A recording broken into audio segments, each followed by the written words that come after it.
6 years ago, I went on my first serious solo trip to South America. In 2 months, I visited Brazil, Peru, Bolivia, and Chile. In Chile, I even managed to get to Easter Island, which, by the way, ended up being one of the most memorable experiences for me. I also had Argentina in my plans until I realized it was August, and it's not the best time to go there because it's winter in this part of the world and you won't be able to get the most out of places like Calafate and Ushuaia, which were definitely on my list. This year I thought to myself, I can't postpone this adventure any longer. Our dreams are meant to come true, right? And so here I am, waking up in one of the most unique cities in the world, the city of Buenos Aires.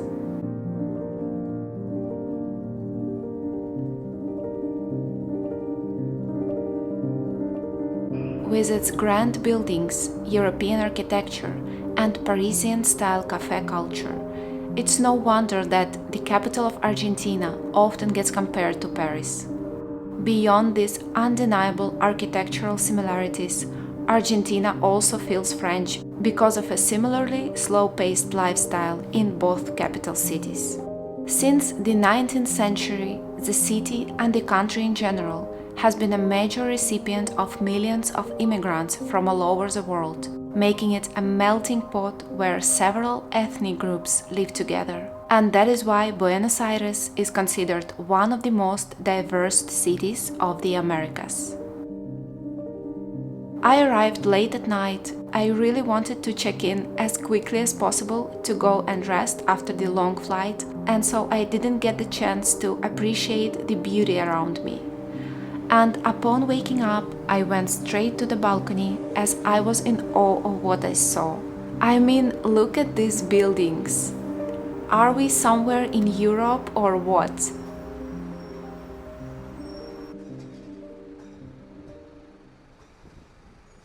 I was so excited to get outside and explore, and that brings us to the next point I wanted to share with you, which is the hotel itself.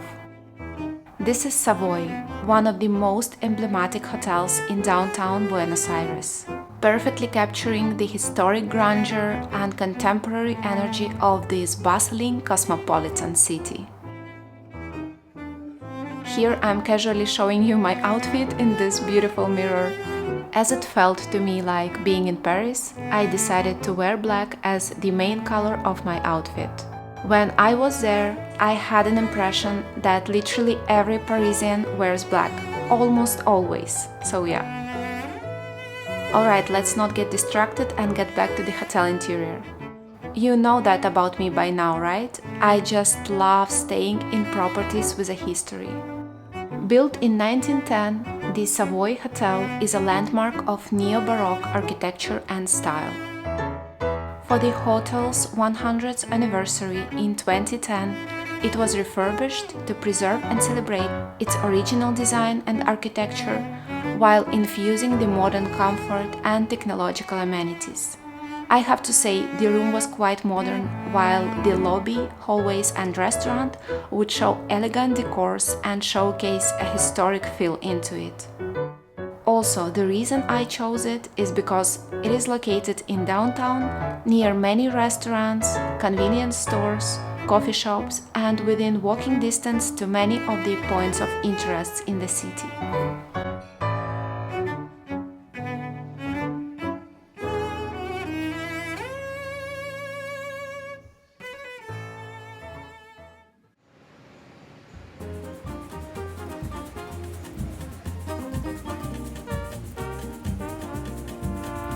Have I ever mentioned to you I've never seen jacaranda tree in bloom, and it's been a dream of mine to see it. This is a one. This purple flowers is magic. I mean, how incredible is this? The city transforms when the blooming season begins, and I was so mesmerized by this beauty, I literally could not stop looking at the trees. A couple of times I even noticed people staring at me like, what is she looking at? There must be something up there in the trees, you know?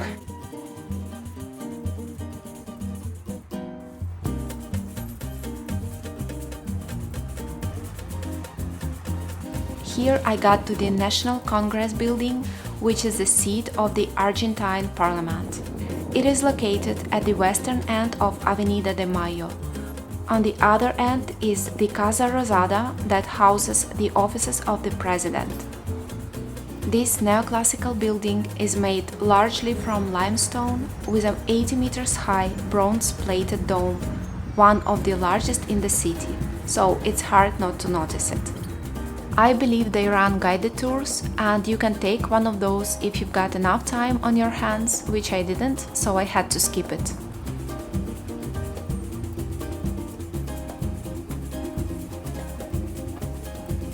And this is Teatro Colón, a historic opera house.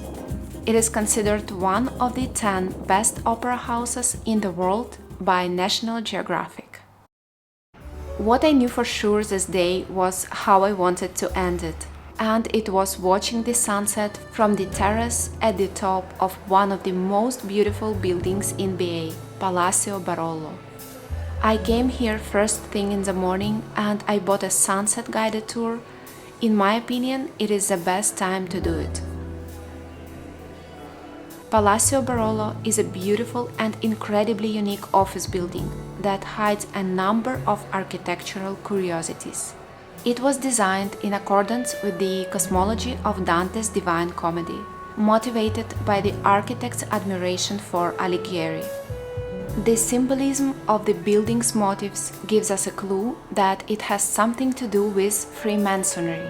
You can see elements such as the compass in the letter A in the elevator sign, which is their symbol of truth and loyalty, and the checkered pattern of a part of the ground floor, which symbolizes the duality between light and darkness, also a crucial part of this philosophy. On this tour we got to ride in a vintage 1920s elevator and admire the panoramic views from the rooftop lighthouse. By the way, as far as I know, it's one of the only ways to see the city from above. Another thing you can do is to make a reservation at the rooftop bar called Salon 1923. We can see it from here. So if you are not into taking the tour, you can check this place out for the best sunset views of Buenos Aires.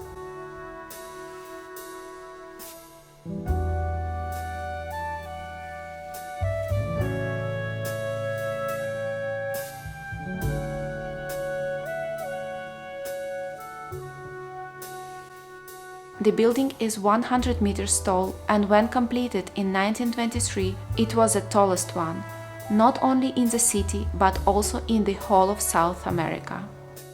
There are 22 floors, each floor has a unique design and ornamentation, and they are divided into 3 sections.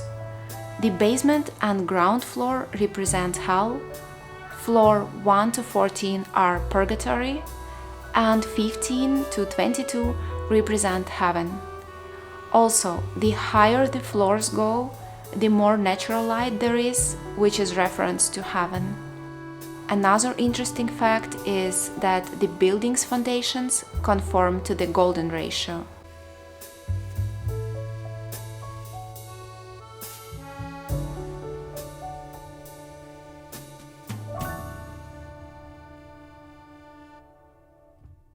When it got dark, we climbed inside the lighthouse and were able to see it in action. This was a beautiful tour, and I was beyond happy that I got to do it. Okay, the lighthouse is from Milan, Italy. Was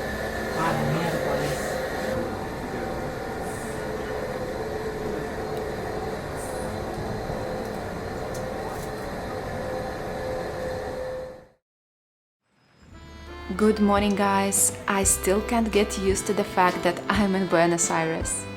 It's an early morning hour and we are headed with you to one of the places I once saw on the internet, and since then I've been wanting to see it with my own eyes. Here we are. El Ateneo Grand Splendid is a bookshop, but not your typical one. In 2019, it was named the world's most beautiful bookstore by the National Geographic. Argentinians love to read.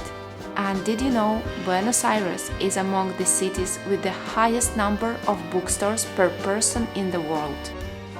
Built as a theater in 1919, Argentina's greatest tango legends performed on this stage before it became the first cinema to premiere film with sound. Today, the architectural details remain the same, beautifully preserving the original decoration. But on the ground floor, you will find bookcases in place of seat rows, and in the balconies, theater boxes loaded up with comfy reading chairs. There is also a coffee shop on what was the stage area of the theater, where you can drink a coffee while reading. I could not get enough of this place and ended up spending quite a while there trying to take this beauty all in. Je n'ai pas l'argent pour avoir tous ces gens à mes pieds scandant, vénérant et chantant mon nom et mon talent. Je n'ai pas la thune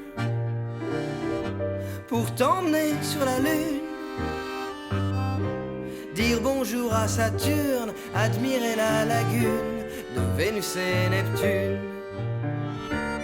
Mais moi j'ai plein d'amour, des sentiments qui n'ont pas cours, en euros, en dollars,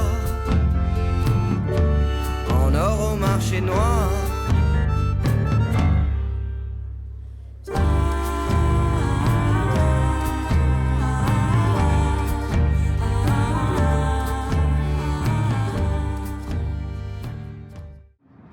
Today is all about visiting beautiful places, and our next stop is going to be Museo Nacional de Bellas Artes, which is the most well-known museum in the country. The admission is free, like in most museums in Buenos Aires. And I have to say, for art lovers, this place is an aesthetic wonderland, really.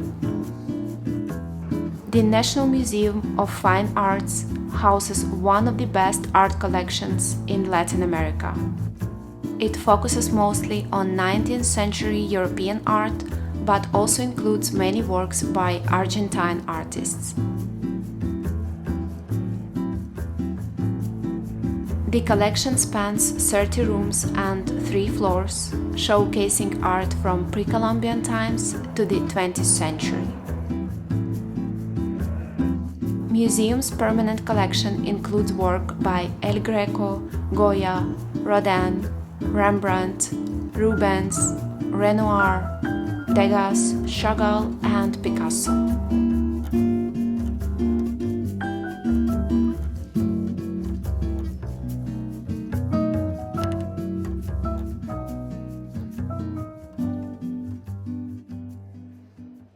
Here I got to one of the terraces of the building. While looking around, some shiny object caught my eye, and in that moment I realized it's Floralis Generica, a giant silver flower, and that's where we are headed next.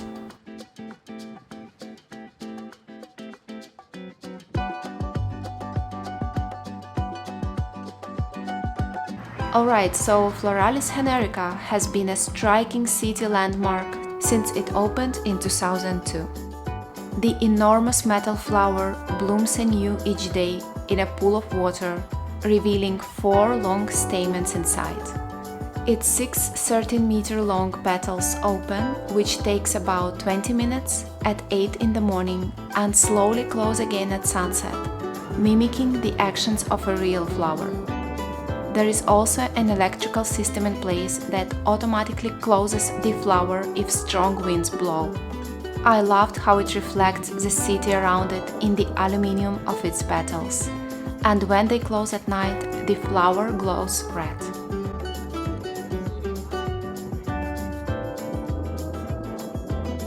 The weather that day was windy but sunny and pleasant, and so after spending a couple of hours in the museum, I took my time to chill for a bit before having to head back in the direction of my hotel. On my way, I crossed Plaza Francia, a popular weekend spot for bohemian types, and every Saturday and Sunday it hosts the artisan market, commonly known as the Hippy Fair. The fair sells only original work, usually produced by the stallholders themselves, including items made from ceramics, leather, wood, metal, and wool. It is located somewhere between Recoleta Cemetery and the Museum of Fine Arts, and it's a perfect way to spend a weekend's afternoon.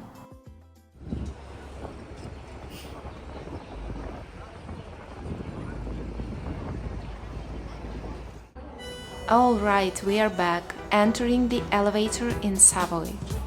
By the way guys, did I tell you that Albert Einstein has been one of the guests of the hotel I'm staying at? How cool is that, right? He came to Argentina in 1925 to speak before their scientific community about the theory of relativity. And the late Eva Peron, also known as Evita, stayed here. I mean, this hotel is very old. It's more than 100 years old, imagine. I just couldn't miss the opportunity to admire the beauty of this place. Like all these little details, all the paintings. So I went to the hotel's main restaurant and it felt like sitting in a museum. I ordered a cup of coffee and a tiramisu and spent my afternoon there contemplating on everything I've seen so far and making some travel arrangements for my next destinations in Argentina, which I were extremely excited about. For this day I booked 2 walking tours. The first one was in La Boca. I've read that it's not the safest district of the city, so I preferred to explore it with a tour guide instead. And it was a great idea because not only did I get to learn many interesting facts about the area, I also felt safe while I was there, which is important. We strolled down the famous Caminito street and it felt like going back in time, as you find very particular building materials, a unique cobbled street, tango dancers all over the place, and artists keeping alive the local soul of La Boca. This neighborhood came to life during immigration times, around 1880s up to 1940s. Many Italian immigrants settled here and left a very important legacy, as many of them began working at the port, built their humble houses, and kept their own culture alive, turning La Boca into a very exotic spot within Argentina's capital city. It is also the birthplace of tango and the home of Boca Juniors, which is arguably Buenos Aires' most beloved soccer team. I met 2 other girls on this tour, and once it ended, we decided to get lunch together in one of the local restaurants. The bonus was the tango show, of course.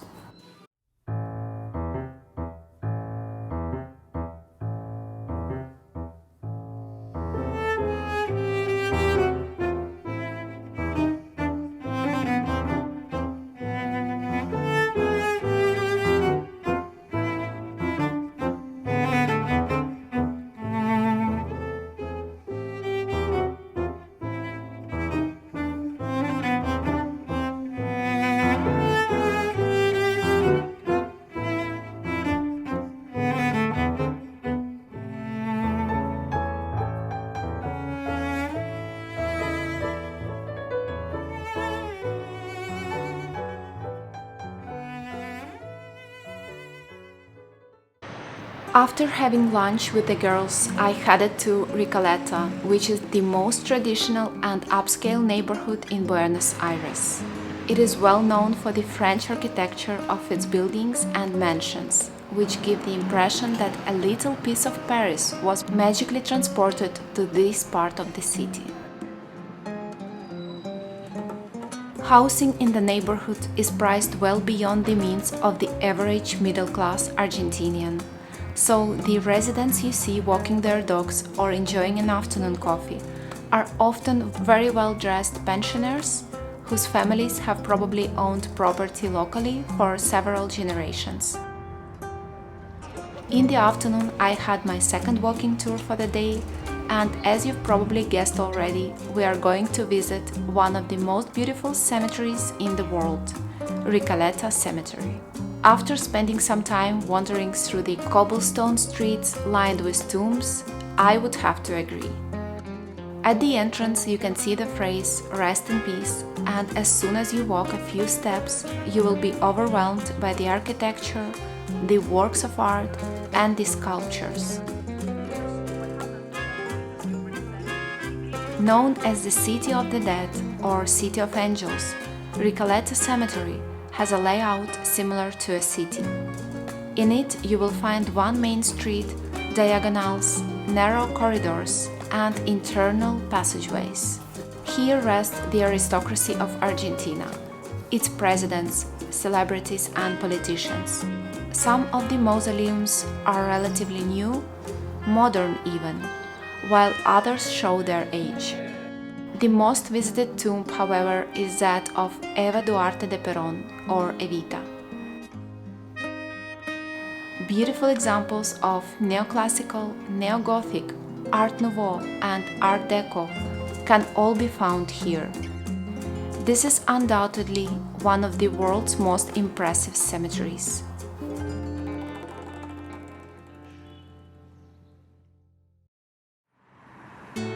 Good morning, guys, and we are starting this day with you at Malba, the Latin American Art Museum. It is home to one of the world's most important collections of Latin American art from the early 20th century to the present. Right at the entrance we see this enormous installation made of giant cotton stripes colored in different shades of red and orange. Do you guys like visiting museums, souvenir shops? Even though I'm trying my best to be minimalistic when it comes to my purchases, I never skip them. Sometimes you can find some really good quality items in there. Malba owns a unique collection that includes the principal tendencies and movements that characterize the region's art, bringing together paintings, sculptures, drawings, photographs, installations, and artists' objects from Mexico and the Caribbean to Argentina.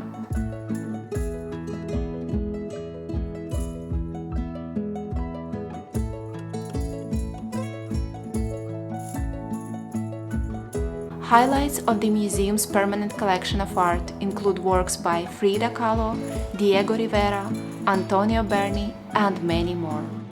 I love Frida. I visited her Blue House in Mexico City, which is now a museum, and was really excited to see her famous painting called Self-Portrait with Monkey and Parrot. Beautiful. They've also got some of her other works, like this one called Diego and I, as well as some of the photographs from their private collection. I really enjoyed this museum and I think it's worth a visit if you come to Buenos Aires. On the ground floor I saw this lovely coffee shop. They've got an outdoor space as well. And so after completing my walk in the museum, I headed straight there to chill for a bit, drink a cup of coffee, eat something, and of course do some people watching. As I was somewhere within walking distance to the famous Japanese garden, I decided to go there. It is truly one of the most relaxing places in Buenos Aires.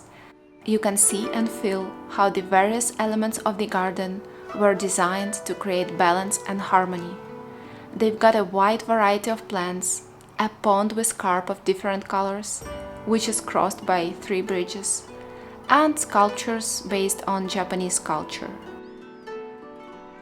Surrounding the lake we see large rocks, plants, and trees of all kinds, some native and others coming from the oriental countries like sakura, for example.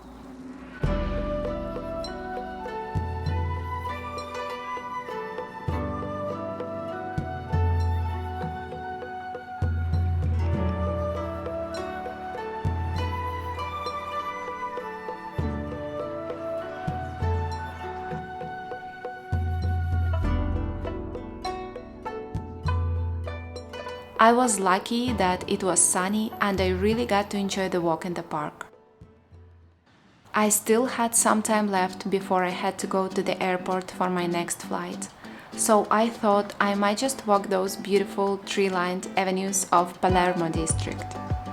It is known for its bohemian vibe, the street art scenes, the abundance of restaurants and bars, and it is also one of the most walkable districts in Buenos Aires.